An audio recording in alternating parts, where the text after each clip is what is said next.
everyone. Welcome to another episode of Radar, the podcast that takes you into the world of Safran and looks at all the issues that affect the group on a daily basis. Today's episode is all about autonomous vehicles.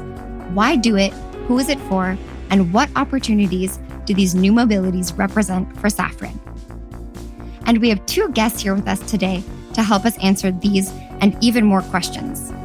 I am pleased to welcome to the podcast Camille Chapdelaine, Research Engineer in Machine Learning and Computer Vision at Safran Tech. Hello. And Géraud, Allard, Innovation Program Manager at Safran Electronics and Defense. Hello. So sit back, relax, and enjoy this new episode of Radar.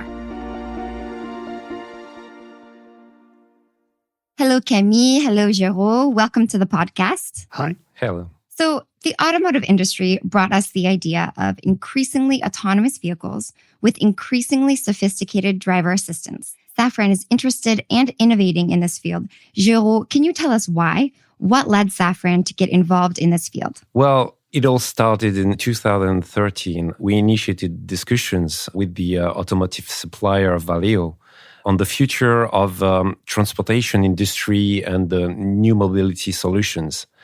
10 years ago, the car industry was already in the way to providing more autonomy for mainly two reasons: to provide with easier driving experience and also to increase safety of the drivers.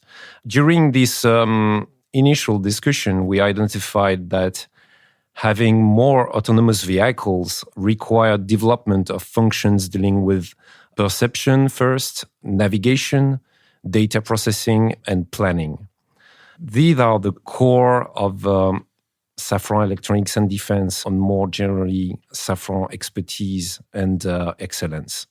Moreover, Valeo and Safran complemented each other very well on their own domains of expertise.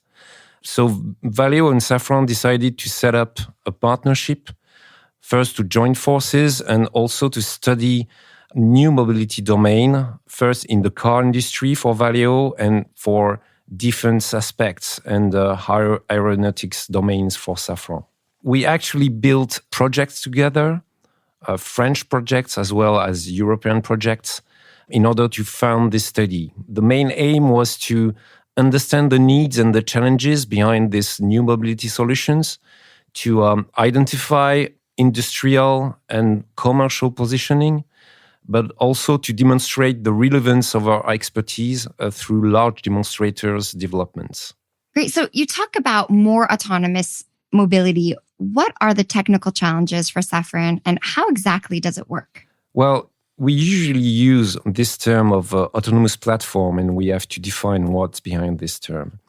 The generic term of platform is here to indicate that the challenges address either land platforms like cars or defense robots, aerial platforms like civilian aircrafts or drones, but also naval platforms or space platforms. We want this platform to be more autonomous for several reasons. I've mentioned it before.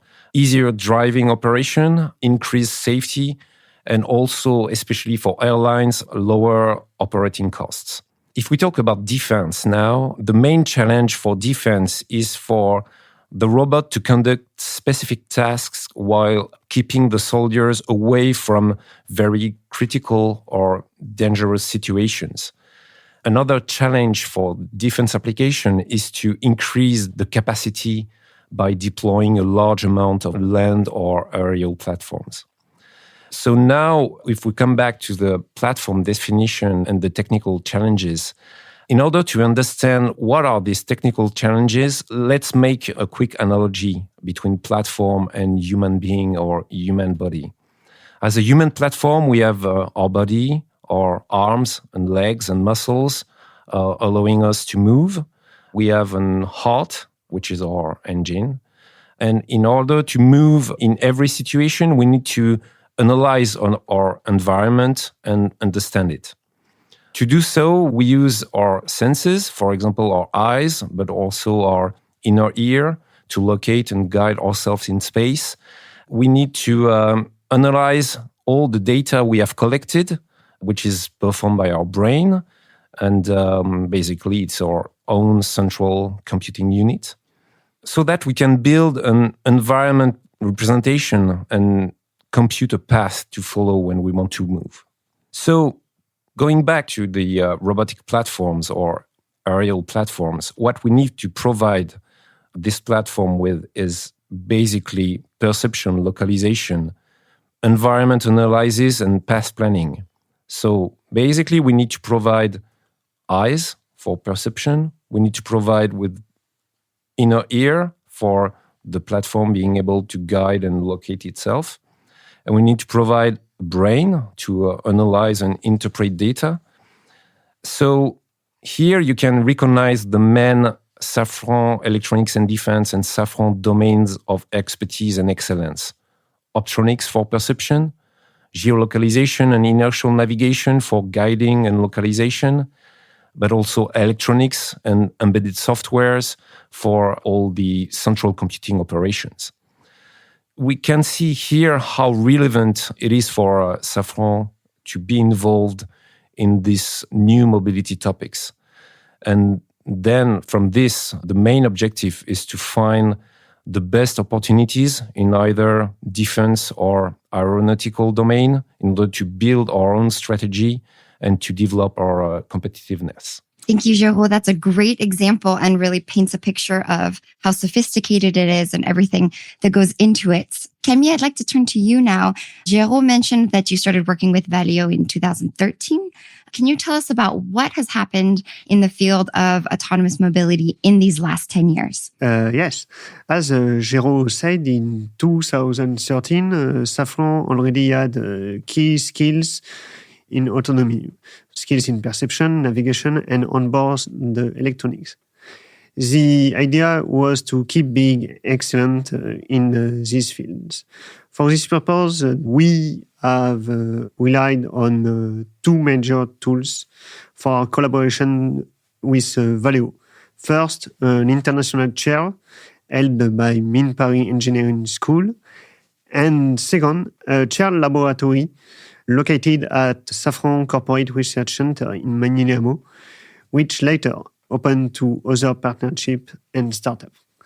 Our work in research and technology since 2013 focused on several fields, like learning techniques to analyze land and air scenario, securing depth estimation function for molecular estimation, integration and testing of a comprehensive autonomous chain with Valeo, and also advanced hybrid navigation techniques. Actually, our cooperation with Valeo has been a great success. We have a complementary know-how, and the co-localization of our teams was a really good idea to create synergies. On the other hand, Safran has also developed its skills for securing AI function, so artificial intelligence function, which are at the heart of our current perception function. So much has been happening in the last 10 years. Can you also talk about these new mobilities in the field of aeronautics? Yes. Actually, several Safran companies are involved in this new mobility solution. Of course, Safran Electronics and Defense, but also Safran Electrical and Power for the hybrid electric chain. For the automation of a new aviation solution, our strategy has been very simple. The idea was to rely on the solutions we have developed for land application and to transpose it to the aerial domain. For instance, it was the case for the detection of people.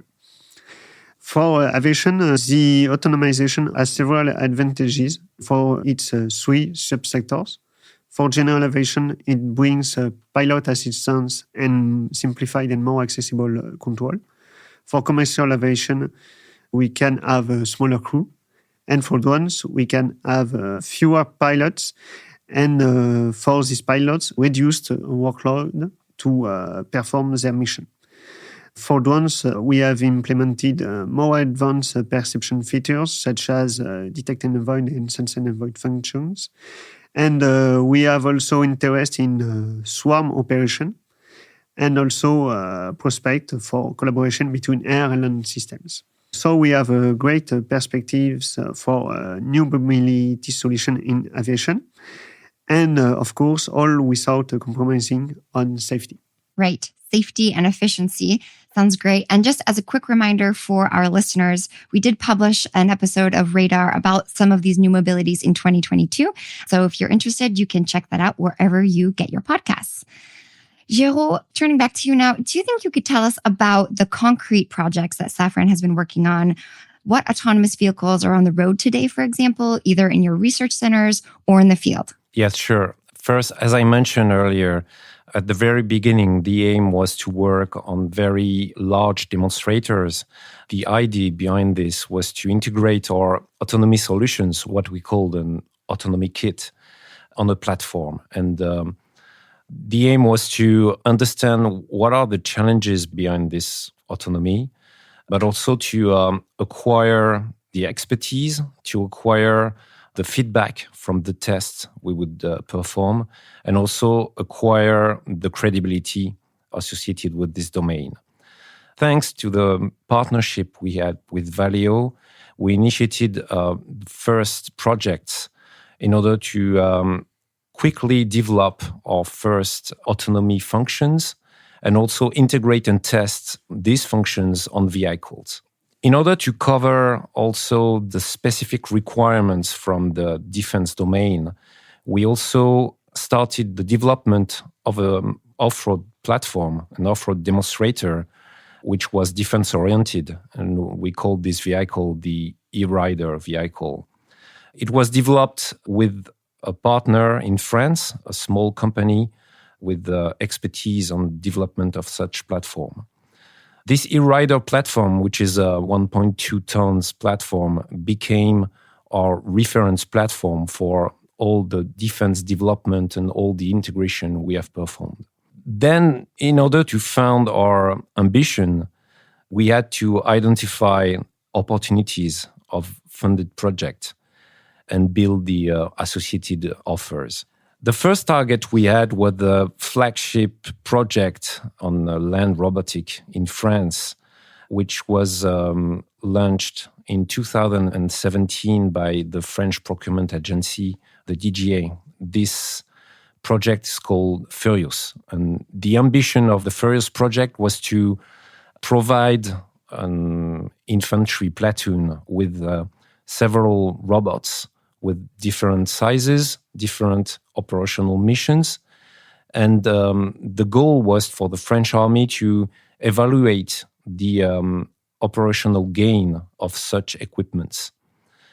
The technical objectives behind this project was to work on the definition of a reference architecture with more or less 10 autonomous functions to be implemented on these platforms.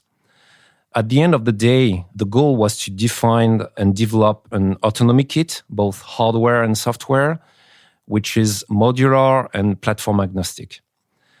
Safran Electronics and Defense won this competition. The first phase of the project ended in 2021 with the successful test trials conducted in a realistic operational environment. And the second phase started in 2022. And it's supposed to address more complex environment and to conduct tests in operational fields very close to operational soldier conditions.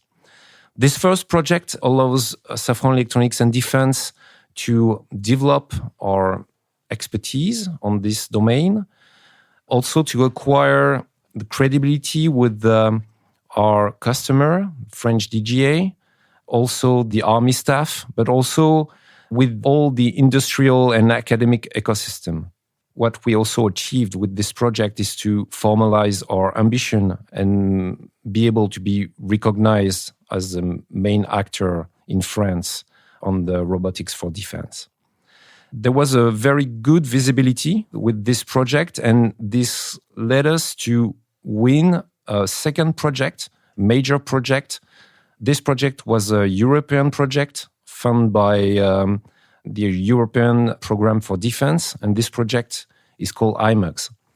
IMUX is really for us a follow-up of Furious. It allows us to move forward on the development and increase the maturity of our functional autonomy chains, and also getting with a better architecture.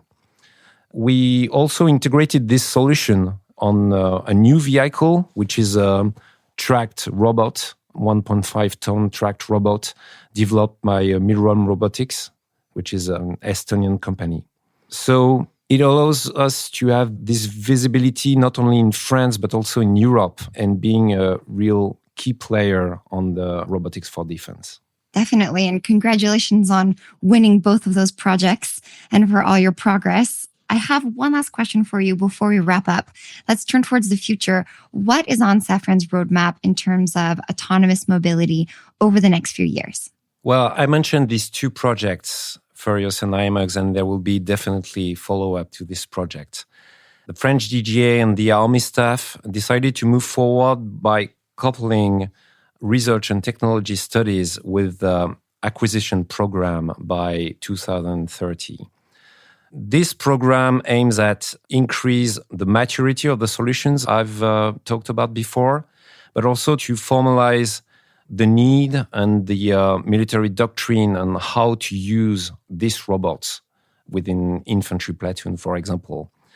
And also to move with the acquisition program in order to increase the capacity, the robotic capacity in the land infantry. So if we want to sum up all we have talked about here, we can say that the dual approach we had with Valeo was very successful. We are convinced that the multi-domain approach, either air, land, or sea, is a source of strength and value for Safran Electronics and Defense as an equipment provider. More specifically, on the multi-domain aspect, we are convinced that we still need to work on the synergy between the land robots and the aerial drones, for example.